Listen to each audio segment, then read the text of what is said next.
چکی ہے۔ آج جو ہمارا موضوع ہے وہ اس بات کو لے کر کے ہے کہ عورتوں کو معاشی حقوق کیا اسلام مذہب دیتا ہے یا معاشی حقوق اسلام نے چھینے ہیں۔ معاشی حقوق سے متعلق یہ بات سامنے آنی چاہیے کہ معاشی حقوق کا مطلب یہ ہے کہ کیا عورتیں کام، کاروبار، نوکری، جاب یا کوئی بھی مشغلہ کاروبار کا، کمانے کا کر سکتی ہیں یا نہیں کر سکتی ہیں۔ اصل میں ہم اگر عورتوں کے تعلق سے ویسٹرن کلچر کا مطالعہ کریں گے یا اس مغربی تہذیب کی طرف یا مغربی میڈیا سے ہم اگر بات سنیں گے تو ہمیں وہاں سے یہی بات سننے کو ملے گی، اور اس کو دیکھنے اور سننے کے بعد میں یقینی طور پر سارے لوگ اس بات کو کہنے پر مجبور ہوں گے کہ ہاں، اسلام عورتوں کے اوپر ظلم کرتا ہے۔ اس لیے کہ مغرب نے اسلام کو بدنام کرنے کے لیے یا پھر کسی اور دوسری وجہ سے یہ سارے اعتراض اس کے اوپر کیے ہیں۔ ہم اگر قرآن کے روح سے اور صحیح حدیث کے اندر اس پر غور کرتے ہیں تو ہم پاتے ہیں کہ کہیں پر بھی کوئی موقع ایسا نہیں ہے کہ جس موقع کے اندر اسلام نے عورتوں سے معاشی حقوق چھینے ہوں۔ یعنی اس کا مطلب یہ ہے کہ ایسا کہیں نہیں ہے کہ جس کے اندر یہ بات کہی گئی ہو کہ عورتیں کام، کاروبار یا نوکری نہیں کر سکتی ہیں۔ ایسا کہیں پورے دین کے اندر نہیں ملتا ہے۔ حتیٰ کہ ہم اگر حضرت نبی اکرم علیہ الصلوۃ والسلام کی زندگی کا مطالعہ کریں گے تو ہم اس کے اندر پاتے ہیں کہ رسول اکرم علیہ الصلوۃ والسلام کی اہلیہ حضرت خدیجہ رضی اللہ تعالی عنہ، وہ باوجود کہ رسول اکرم علیہ السلام کی اہلیہ ہیں لیکن ان کا ایک بہت بڑا بزنس تھا، کاروبار تھا، جس کو حضرت خدیجہ رضی اللہ تعالی عنہ کیا کرتی تھی، اور خود رسول اکرم علیہ الصلوۃ والسلام حضرت خدیجہ رضی اللہ تعالی عنہ کے یہاں کام کیا کرتے تھے، اور آپ علیہ الصلوۃ والسلام نے حضرت خدیجہ رضی اللہ تعالی عنہ کے یہاں کام کیا ہے۔ اور اس کے علاوہ اور بہت سارے واقعات ملتے ہیں کہ جس کے اندر یہ بات ہمیں ملتی ہے، تو اسلام نے اس بات سے نہیں روکا ہے کہ عورتیں کاروبار کریں یا عورتیں جاب، نوکری وغیرہ کریں، یعنی معاشی حقوق اسلام نے دیے ہیں۔ اور بلکہ میں تو اس بات کو کہوں گا کہ اس وقت میں ضرورت ہے عورتوں کو معاشی اعتبار سے ان عہدوں اور ان لائن کے اندر آنے کی کہ جہاں پر عورتوں کا ہونا بہت ضروری ہے۔ مثلا مستورات سے متعلق اب چونکہ جتنا بھی علاج اور معالجہ سے ریلیٹڈ جتنے بھی کام ہیں وہ سارے کے سارے سائنس کے تحت آ چکے ہیں۔ اب جو ہے جتنی بھی تحقیق و تفتیش ہوتی ہے اس کو سائنس کے ذریعے سے، بڑی بڑی تکنیکی مشینوں کے ذریعے سے کیا جاتا ہے۔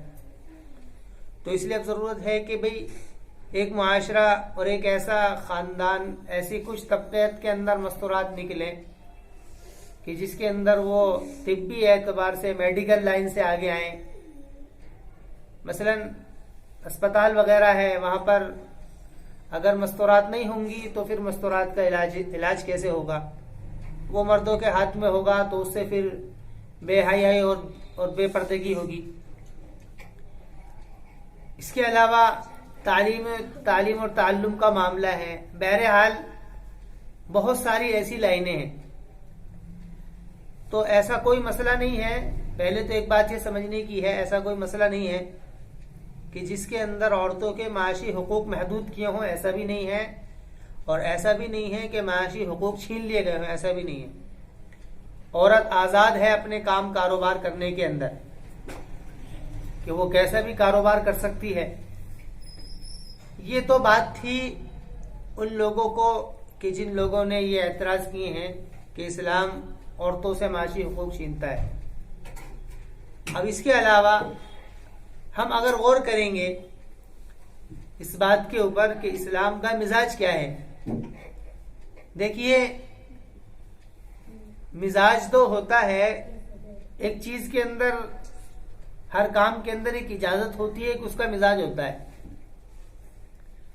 تو مزاج اسلام کا کیا ہے وہ قرآن نے بیان کیا ہے. قرآن نے بیان کیا ہے اس کو معاشی حقوق کے اندر، اور معاشی لائن سے جو کام ہے اس کا قرآن نے مزاج بیان کیا ہے. چنانچہ اللہ تعالیٰ فرماتے ہیں سورہ نسائی کے اندر، فرماتے ہیں آپ الرجال قوامون علی النساء بما فضل اللہ بعضهم علی بعض وبما انفقوا من اموالهم فالصالحات قانتات حافظات للغیب بما حفظ اللہ. اصل میں ہم اگر غور کریں اس بات کے اوپر کہ یہ جو تعلق زن اور مرد کا، یعنی کہ میاں اور بیوی کا اللہ نے قائم کیا ہے، اس کی وجہ کیا ہے؟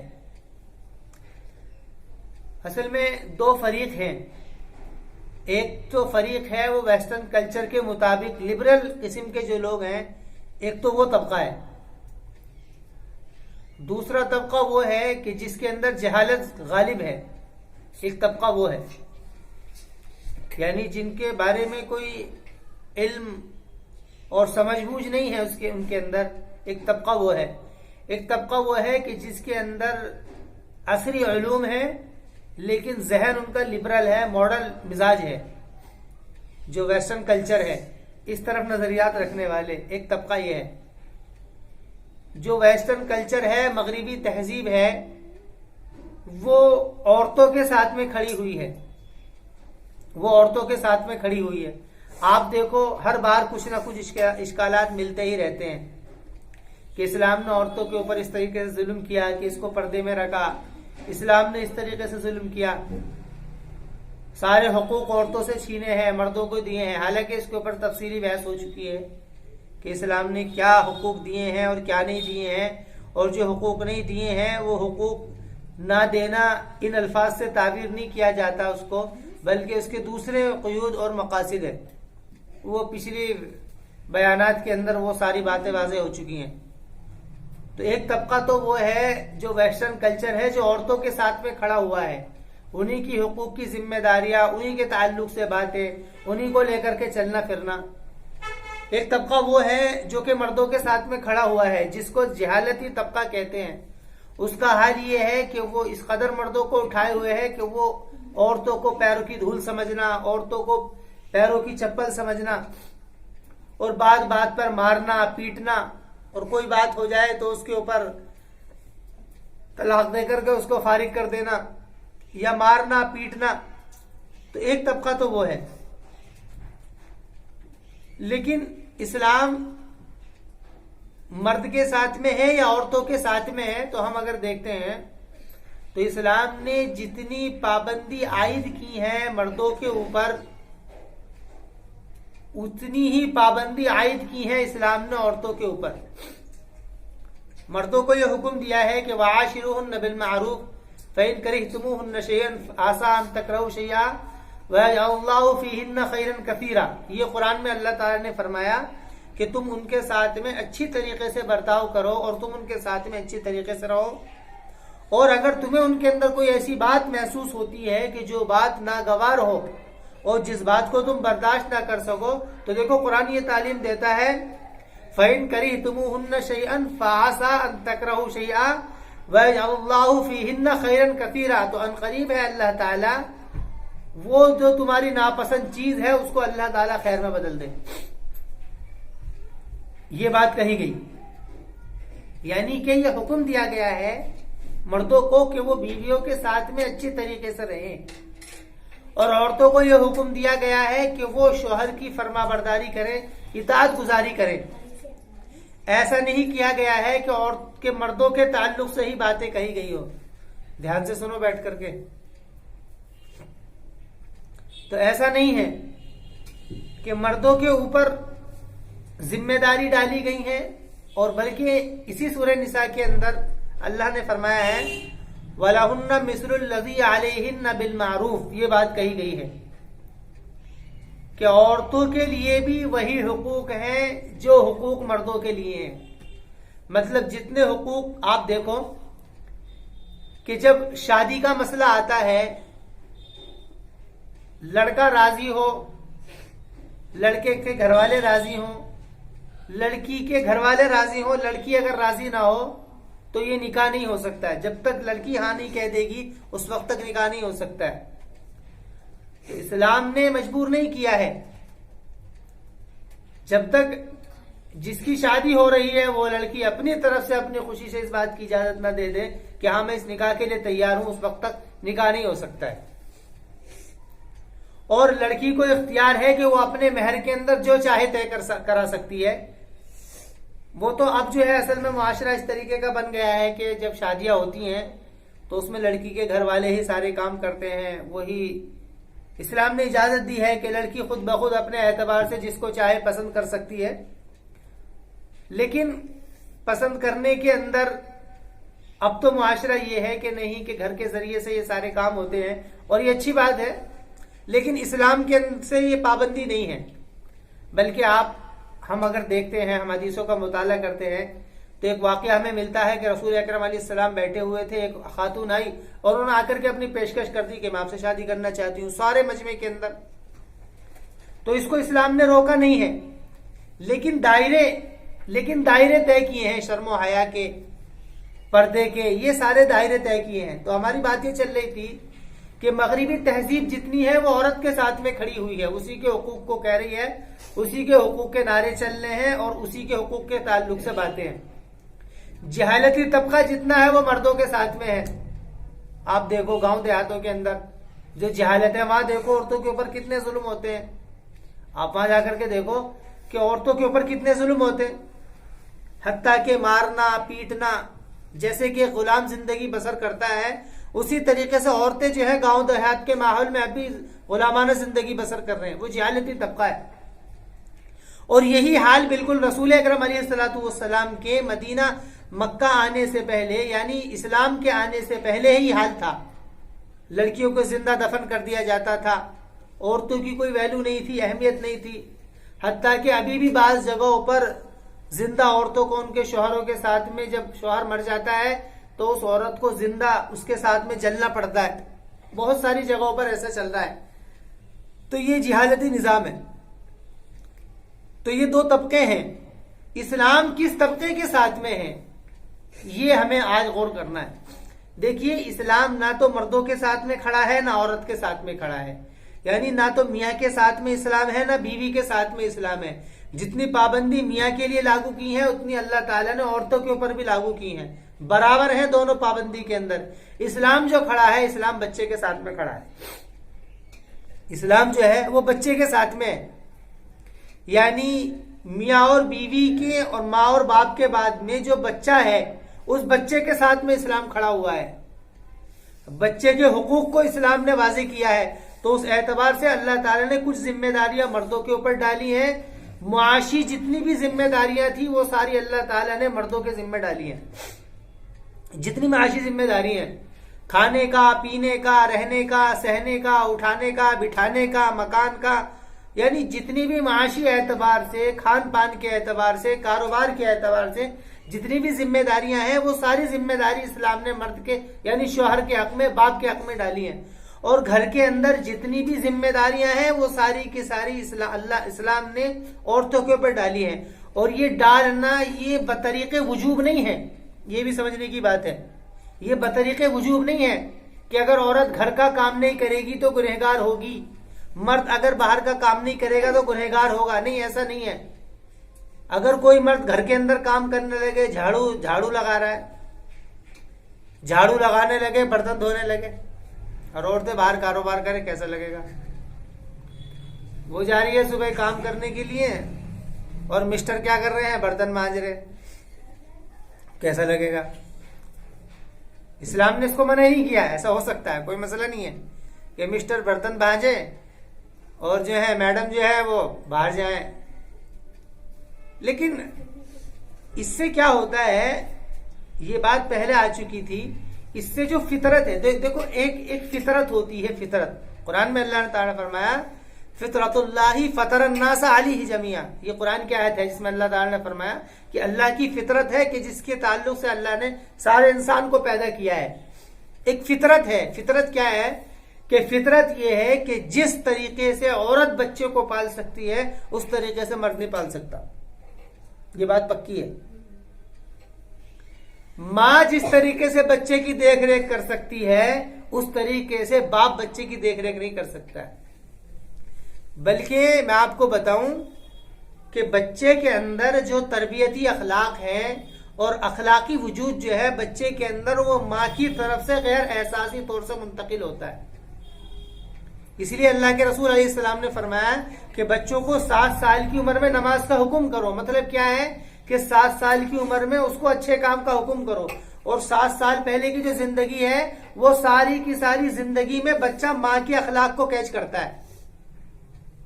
آپ دیکھ لو گھر کا جائزہ لے کر کے کہ جیسی ماں ہوتی ہے ایسی دھی ہوتی ہے، بولتے ہیں نا، مثال ہے، یہ دھی ایسی ہے، اس کی ماں ہے، ایسا ہوتا ہے۔ اور یہ کوئی بات کہانی نہیں ہے بلکہ یہ حقیقت ہے، ایسا ہوتا ہے۔ جیسی ماں ایسی بیٹی، کیوں؟ کیونکہ وہ غیر احساسی طور پر وہ تربیت ماں کی ہے یا تربیت نہیں ہے، وہ ساری کی ساری چیزیں منتقل ہوتی ہیں بچے کی طرف، یہ بات پکی ہے، غیر احساسی طور پر۔ تو قرآن نے کیا کہا؟ الرجال قوامون علی النساء بما فضل اللہ بعضهم علی بعض، ایک اور پھر فرمایا وبما انفقوا من اموالہم، کہ اللہ تعالیٰ نے عورتوں کے اوپر مردوں کو نگراں بنایا ہے، نگراں نہیں بلکہ ایک درجہ فوقیت دی ہے۔ اور وہ کس وجہ سے ہے؟ ایک تو غیر اختیاری وجہ ہے، ایک تو غیر اختیاری چیز ہے، اور وہ غیر اختیاری کیا ہے؟ مثلا کوئی لڑکی خوبصورت ہو اور کوئی بدصورت ہو، تو جو خوبصورت ہے اس کے مقابل میں جو بدصورت ہے اس سے بہتر ہے، تو اس کی خوبصورتی تو یہ کوئی اس کی اپنی اکتسابی چیز تو نہیں ہے بلکہ تو قدرتی چیز ہے، اور کسی کا بدصورت ہونا یہ اس کی اپنی کمائی کی وجہ سے نہیں ہے، یہ تو غیر اختیاری چیز ہے۔ اسی طریقے سے کسی کا عقل مند ہونا، ذہین ہونا، سمجھدار ہونا، یہ ساری کی ساری چیزیں غیر اختیاری ہیں۔ بعض بچے ایسے ہوتے ہیں مدرسے کے اندر، ہمارے بھی اس ادارے کے اندر بعض بچے ایسے ہیں جو تھوڑی سی بات کو ایک بات میں سمجھ لیتے ہیں، بعض بچے ایسے ہوتے ہیں کہ جن کو سمجھانے کے لیے پورا کیا ہے، وہ پورا گھڑا بجانا پڑتا ہے جب اس کے سمجھ میں آتا ہے۔ تو یہ کیا ہے؟ یہ ذہنی جو تفاوت ہے یہ غیر اختیاری چیز ہے۔ جن کے اندر ذہن زیادہ ہے اس کو اس بات پر اکڑنا ہو کہ بھئی میں زیادہ سمجھدار ہوں، کیونکہ اللہ تعالیٰ کی طرف سے آزمائش ہے۔ جس کے اندر ذہن کم ہے وہ یہ نہ سوچے کہ جی میں تو ٹھپ ہوں، بالکل، یہ اللہ تعالیٰ کا امتحان ہے۔ تو یہ جو غیر اختیاری چیزیں ہیں کہ جن غیر اختیاری چیزوں کے اندر کسی کا بھی اس میں عمل دخل نہیں ہے، اسی طریقے سے ایک غیر اختیاری چیز یہ ہے کہ مرد بننا اور عورت بننا۔ ہم نے تو سفارش نہیں لگائی تھی کہ جی ہمیں مرد بناؤ، یا عورتوں نے سفارش نہیں لگائی تھی کہ جی ہمیں عورتیں بناؤ، یہ تو اللہ تعالیٰ کی طرف سے غیر اختیاری چیز ہے کہ اللہ تعالیٰ نے کسی کو مرد بنایا، کسی کو عورت بنا دیا، یہ اللہ تعالیٰ کی طرف سے ہے۔ ہم نے کسی نے نہیں مانگا تھا کہ بھئی ہمیں مرد بنایا جائے یا ہمیں عورت بنایا جائے۔ تو یہ تو غیر اختیاری شے ہے، ایک تو اللہ تعالیٰ نے فرمایا۔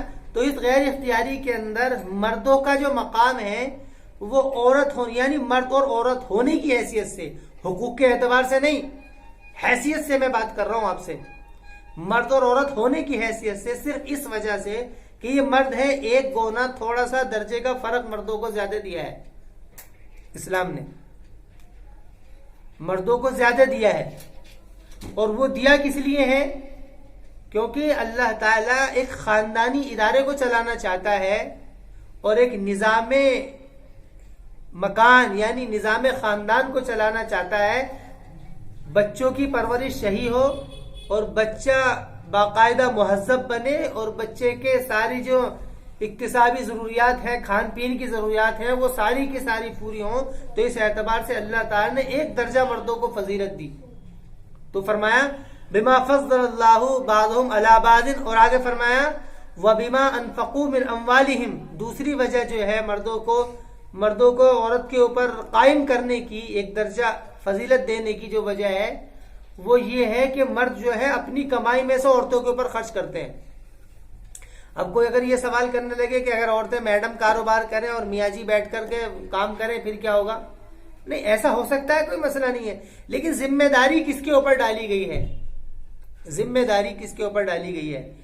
بھائی آپ اگر کوئی کمپنی چلاتے ہیں تو اس کمپنی کے اندر آپ جو ہے کسی کو مینیجر بنائیں گے، کسی کو مینیجر ڈائریکٹر بنائیں گے، کسی کو آپ اس کے اندر کیا نام ہے گیٹ کیپر بنائیں گے، کسی کو کام کرنے والے بنائیں گے، تو یہ ساری چیزیں آپ کو طے کرنی ہوں گی. تو اسی طریقے سے اللہ تعالیٰ نے معاشی جتنی بھی ذمہ داری ہیں وہ ساری کی ساری مردوں کے اوپر ڈالی ہے کہ بیوی اگر بھوکی ہوگی تو شوہر دیکھے گا، بچہ اگر بھوکا ہوگا تو شوہر دیکھے گا، کھانے کا، پینے کا، رہنے کا، سہنے کا، اوڑھنے کا، بچھانے کا، یعنی یہ ساری کی ساری ذمہ داریاں مردوں کے اوپر ڈالی ہیں. اس وجہ سے بس یہ وجہ بیان کی وبما انفقوا من اموالہم، کہ جو مطلب بتانے کا یہ تھا کہ اسلام کا مزاج یہ ہے کہ مرد جو ہے یہ باہر کے کام دیکھیں. چنانچہ اللہ کے رسول علیہ الصلوۃ والسلام نے جب حضرت فاطمہ رضی اللہ تعالی عنہا کا حضرت علی رضی اللہ عنہ سے نکاح کیا تو آپ گھر گئے اور آپ نے کہا کہ گھر کے باہر کے جتنے کام ہیں وہ سارے حضرت علی کے ذمے ہیں، اور گھر کے اندر کے جتنے کام ہیں وہ سارے حضرت فاطمہ کے ذمے ہیں. باہر کی جتنے بھی کام کاروبار ہیں وہ سارے کے سارے علی کے ذمے ہیں، اور گھر کے اندر جتنے بھی کام ہیں وہ سارے حضرت فاطمہ کے ذمے ہیں. تو یہ جو بانٹنا تھا یہ وجوبی اعتبار سے نہیں تھا، بلکہ یہ مزاج دینی یعنی مزاج قرآنی کی وجہ سے تھا، کیونکہ قرآن نے یہ مزاج بیان کیا ہے وَبِمَا أَنفَقُوا مِنْ أَمْوَالِهِمْ. اور آگے فرمایا پھر عورتوں کی تعریف بیان کی فَالصَّالِحَاتُ قَانِتَاتٌ حَافِظَاتٌ لِلْغَيْبِ. پھر فرمایا کہ نیک عورتیں تو وہ ہیں قانتاتٌ حافظات للغیب، جو کہ قانت ہے. قانت کا مطلب صبر کرنے والی ہیں، کہ جو ان کو دے دیا جائے اس پر خوش ہو جائے، اپنی فرمائشیں ظاہر نہ کریں، کہ جی مجھے یہ چاہیے وہ چاہیے، فرمائشیں ظاہر نہ کریں. اور حافظات للغیب، اور مرد کی غیر موجودگی میں اپنی بھی حفاظت کریں، اور اس کا جو گھر کے اندر اس کے بچے ہیں یا اس کا مال دولت ہے اس کی بھی حفاظت کریں، یعنی ان کی خبرداری رکھیں، ان کی حفاظت کریں. تو خلاصہ کلام بات ہماری یہ سامنے نکلتی ہے آ کر کے کہ اسلام نے معاشی حقوق جو ہیں وہ دونوں کو دیے ہیں، کہ مرد کے تو ہیں ظاہر ہیں، عورت بھی کیا نام ہے کوئی کاروبار یا کوئی بھی نوکری وغیرہ جاب وغیرہ کر سکتی ہے، کوئی مسئلہ نہیں ہے. لیکن مزاج یہ ہے کہ مرد باہر کی ذمہ داری دیکھیں اور عورتیں گھر کے اندر کی ذمہ داری دیکھیں. عورت جو ہے گھر کے اندر کی ذمہ داری دیکھیں. یہ مزاج قرآن کا ہے جو کہ میں نے آپ کے سامنے واضح کیا ہے. ایک بات اس کے اندر سمجھنے کی یہ ہے کہ ہم اگر اس بات کو دیکھیں کہ اسلام جو ابھی پہلے بات آئی تھی کہ جتنا بھی ویسٹرن تہذیب ہے یہ ساری کی ساری عورتوں کے ساتھ میں کھڑی ہوئی ہے، اور طبقات جاہلیت جو ہے یہ سارا کا سارا مردوں کے ساتھ میں ہے. تو اسلام جو ہے بچے کے ساتھ میں ہے. تو اسلام جب بچے کے ساتھ میں ہے تو بچے کے ساتھ میں رہ کر کے اسلام نے ان ساری باتوں کو لیا ہے، اور ان ساری باتوں کو نوٹ کر کر کے یہ ترتیب قرآن کے اندر قائم کی گئی ہے. اور ترتیب قائم کرنے کے بعد میں پھر معاشی جو ذمہ داریاں ہیں، حقوق دونوں کے لیے برابر ہیں، لیکن معاشی جو ذمہ داریاں ہیں وہ اللہ تعالیٰ نے مردوں کے ذمہ ڈالی ہیں. اس لیے کہ اگر دونوں ہی کام کاروبار کرنے لگیں، اور ہوتا ہے ایسا بہت ساری جگہوں پر، ہم نے بہت ساری جگہوں کا جائزہ لیا، اندازہ کیا تو دیکھا ہے کہ بچے گھر کے اندر اکیلے ہیں، بچوں کو پالنے کے لیے نوکرانی رکھ رکھی ہیں، چھوٹے چھوٹے بچوں کو پالنے کے لیے نوکرانی رکھ رہی ہیں، اور خود جو ہے میڈم صاحبہ وہ بڑے بڑے آفسوں کے اندر دفتروں کے اندر کام کر رہی ہیں. بتاؤ یہ تہذیب کیا بچوں کے اوپر ظلم نہیں ہے؟ چھوٹا بچہ 2 مہینے کا، 3 مہینے کا، 4 مہینے کا، 1 سال کا، کہ ان کی مائیں باہر صبح نکل گئیں اور شام تک دفتروں کے اندر کام کر رہی ہیں، اور گھروں کے اندر بچوں کے اندر جو ہے وہ آیا بولتے ہیں جس کو، آیا یا کوئی نوکرانی اس کو رکھ لیا ہے گھر میں، وہ بچوں کو کھلا رہی ہے پلا رہی ہے۔ اب بتاؤ، بچہ ماں سے دور ہے۔ یہ ایک ایسا تعلق ہے ماں اور بچے کا کہ بچہ کبھی بھی ماں کو اپنے سے جدا نہیں دیکھ سکتا ہے۔ آپ نے بھی دیکھا ہوگا بچپن میں کہ اسکول سے بچہ آیا، بیگ پھینکا ادھر، یا مدرسے سے بچے پہنچے، بیگ پھینکا ادھر، امی کہاں ہے؟ امی 1 منٹ کے لیے ادھر ادھر ہو گئی تو سارے گھر کو اٹھا لیا، امی کہاں ہے، امی کہاں ہے؟ دیکھا چھوٹے بچوں کو تم نے دیکھا بھی ہوگا کہ چھوٹے بچے جو ہوتے ہیں وہ اگر امی 1 منٹ کے لیے بھی غیر حاضر ہو جاتی ہے تو پورا گھر، ابو پریشان ہو جاتا ہے کہ بھئی اب اس کا کیا علاج کریں۔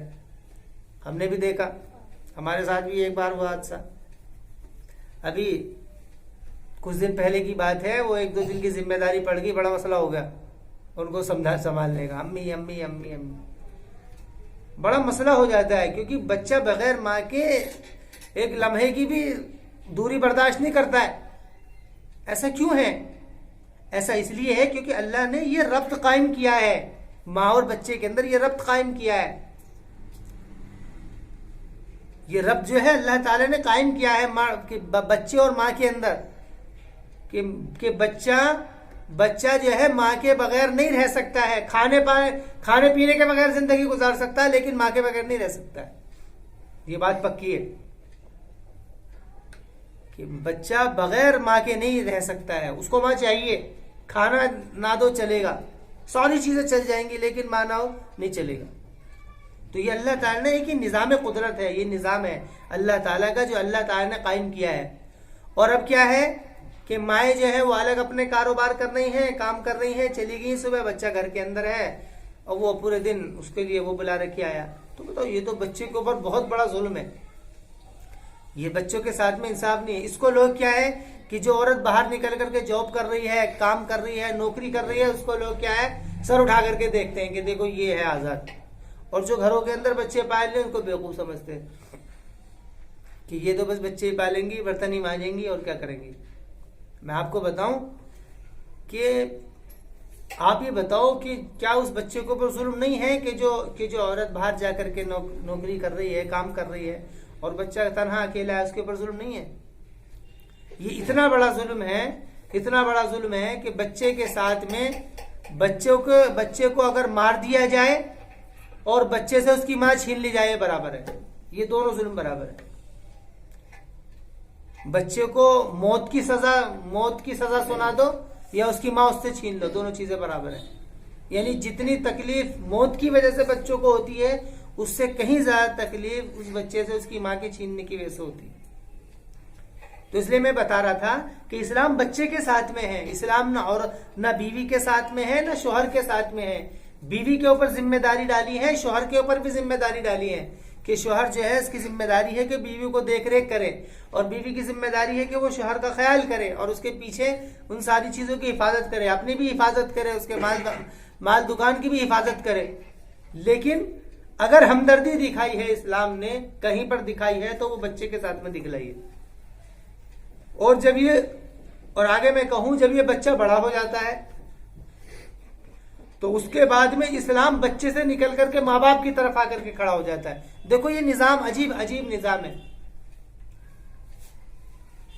ویسٹرن تہذیب کے اندر کیا ہوتا ہے کہ عورتوں کو آزاد کر دیا، یعنی بچے سے چھین کر کے اس کو کہیں نوکری دلا دی، اور مرد بیٹھ کر کے، مرد بھی کام کر رہا ہے اور بیوی بھی کام کر رہی ہے، شوہر بھی کام کر رہا ہے، بچے گھر کے اندر پڑے۔ جب یہ بوڑھے ہو جاتے ہیں دونوں، اس کے ماں باپ، پھر وہاں پر ایک کمرہ ہوتا ہے جس کو اولڈ روم کہا جاتا ہے۔ جیسے کہ ہمارے یہاں پر ہوتے ہیں نا اناتھ آشرم ہوتے ہیں کہ کوئی بچہ ہو اس کی ماں کا نہ پتہ لگے تو اس کو اناتھ آشرم میں ڈال دیا جاتا ہے جا کر کے۔ تو ایسے ہی وہاں پر اولڈ روم ہوتے ہیں کہ جس کے اندر جب ماں باپ کی عمریں ہو جاتی ہیں 55 کی تو ان کو پھر وہاں کمرے میں ڈال دیا جاتا ہے کہ بڈھا دماغ کھاتا ہے سارے دن، کھوں کرتا رہتا ہے، اسے وہاں چھوڑتا ہوں۔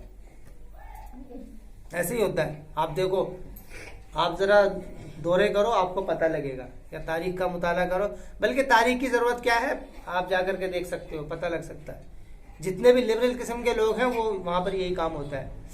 لیکن اسلام بچپن کے اندر بچے کے ساتھ میں ہے، اور جب یہ بچہ بڑا ہو گیا، بالغ ہو گیا، اس کے بعد میں اسلام بچے کی طرف سے بالکل سارا ہی نکل کر کے ماں باپ کی طرف آ کر کے کھڑا ہو جاتا ہے۔ چنانچہ میں آپ کو سامنے ایک روایت بتاؤں، ایک مرتبہ اللہ کے رسول علیہ الصلوۃ والسلام کے پاس میں ایک لڑکا اپنے باپ کی شکایت لے کر کے گیا، اور اس شکایت کے اندر بالکل ایسا لگنے لگا جیسے کہ باپ قصوروار ہے۔ آپ نے فرمایا کہ تم اپنے باپ کو بلا کر کے لاؤ۔ جب وہ اپنے باپ کو بلا کر کے لایا تو باپ کے دل کے اندر حسرتیں چل رہی تھی۔ باپ کہہ رہا تھا کہ دیکھو میں نے اسے کتنی محبت سے پالا، اور کتنی میں نے اس کے لیے تکلیفیں اٹھائیں، کتنی تکلیفیں میں نے اس کے لیے برداشت کری ہیں، حتیٰ کہ میرا یہ حال ہو چکا ہے۔ تو یہ بات حضرت جبرائیل علیہ الصلوۃ والسلام نے اللہ کے رسول کو بتا دی کہ یا رسول اللہ، یہ باپ جو ہے اپنے گھر سے جب نکلا ہے آپ کی طرف تو اپنے دل میں یہ ارمان لے کر کے گزرا ہے کہ جس کا بیٹا اس کے خلاف شکایت کر رہا ہے۔ تو جب یہ باپ اللہ کے رسول کے پاس پہنچا تو آپ نے پوچھا کہ کیا تم نے ایسے ایسے کہا تھا؟ تو وہ خاموش ہو گیا کہ جی یا رسول اللہ میں نے ایسے کہا تھا۔ تو آپ نے پھر اس لڑکے سے کہا کہ انتا ومالک لابیک، کہ تو بھی اور تیرا مال بھی سب تو تیرے ماں باپ کا ہے، تو بھی اور تیرا مال بھی سب تیرے ماں باپ کا ہے۔ اتنا اسلام نکلتا ہے بچے کی طرف سے، حتیٰ کہ یہاں تک فرمایا کہ جب تمہارے ماں باپ بوڑھے ہو جائیں تو تمہیں اف کہنے کی بھی اجازت نہیں ہے۔ ولا تقل لهما اف ولا تنهرهما، یعنی بچوں کو اس بات کی بھی اجازت نہیں ہے کہ ماں باپ کو اف کہہ سکیں، اف کہنے کی بھی اجازت نہیں ہے۔ اف کا مطلب کیا ہے کہ جب کوئی بیٹھا ہوا کوئی کسی کو کوئی بات کہے اور وہ اس کو کیا ہے بری لگنے لگتی ہے، اور تو وہ برداشت کرتا رہتا ہے، اور جب برداشت کی انتہا ہو جاتی ہے تو پھر جب آدمی یا تو منہ چڑھاتا ہے اور منہ سے کیا ہوتا ہے ایک دم سے جھجڑ کے اف بولتا ہے اس طریقے سے۔ اف کا الفاظ ضروری نہیں ہے، کوئی بھی زبان سے مطلب کراہتی انداز میں جو بھی لفظ نکلے، عام طور سے اف نکلتا ہے، اور بھی نکل سکتا ہے، ہر جگہ معاشرے کے اندر الگ الگ چیزیں، یعنی اس کی بھی اجازت نہیں ہے۔